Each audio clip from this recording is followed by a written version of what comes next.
Okay, YouTube. So here we have 88 F250, and this particular vehicle, the transmission went out on it. It's a manual here. Basically, what I'm going to run through is what I've already done. We put the new transmission in. I just left everything here ready to be bolted in. See, that's where the shifter is. And beneath here, we have the drive line bolted in, as well as the transmission here, connected to the transmission. I don't know if you can see that there. And we're just getting ready to put it up on jack stands. So we'll be going through this here today. What I did have to do is take a couple of these frame and cross member bolts out. Those two right there. And those two up there. I don't know if you can see those. Right. Yeah, it's too dark. But they're back there. And then these two right here. Just to get the dang thing in. I just put fluid in it. Basically, I'm going to leave these unplugged because we are going to be dealing with the bell housing bolts now. But as you can see, you know, we're pretty much at the final stages here. Always wait to put your end cap back on towards the end of the repair, just because you know, you can't even get the transmission up through here unless you take this dealer cross member out here with all these bolts. But that's just extra bolts in the way. Always remember to hook your clutch back up and your speed sensor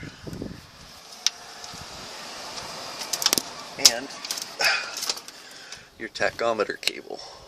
This guy right here. Okay, so if you look over here, we have the flex plate on, and it's just not quite closed yet. And what we're going to do is use this hole. There's usually a piece of rubber right here. We're going to spray it with WD-40 real heavily in there to where the clutch is. And then we are going to use a C-clamp and clamp this thing closed. We resurfaced our flywheel already, so that's all nice and smooth. It's gonna, you know, mesh with the clutch real good. And then after that, we're gonna pull it a little ways and then slide that thing right in there. It's gonna use quite a bit of, you know, mechanical force. You can use a crowbar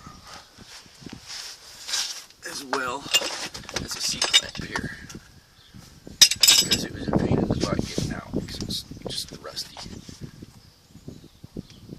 But I hope this helps. Always remember, use the right bolts. The longer bolts go on the side. These are bell housing bolts here, and these two short ones go on the top. Always remember to put the two short bolts in first, even when you're taking out the transmission. Just leave these two in there, and then just work your way around the bell housing. And after everything's done, we're going to bleed the clutch, and I hope this helps for anyone who has the same problem. Another thing I did with the rear propeller shaft there, when I took it out, is wrap these ends here, right here, with the U shape. Wrap those in electrical tape. It's because these end caps will come off, and little ball bearings will spill out, and then that won't be very good for your drive shaft at all. So, anyways, I hope this helps. We're just in our final stages here. Always leave the bell housing bolts for last. And have you take one more good look here. Once you have the new transmission in and you're at this point, you can use a C-clamp and whatever kind of lubricant to get the clutch in, and then to get your bell housing bolts in, and then you should be good to go. I hope this helps.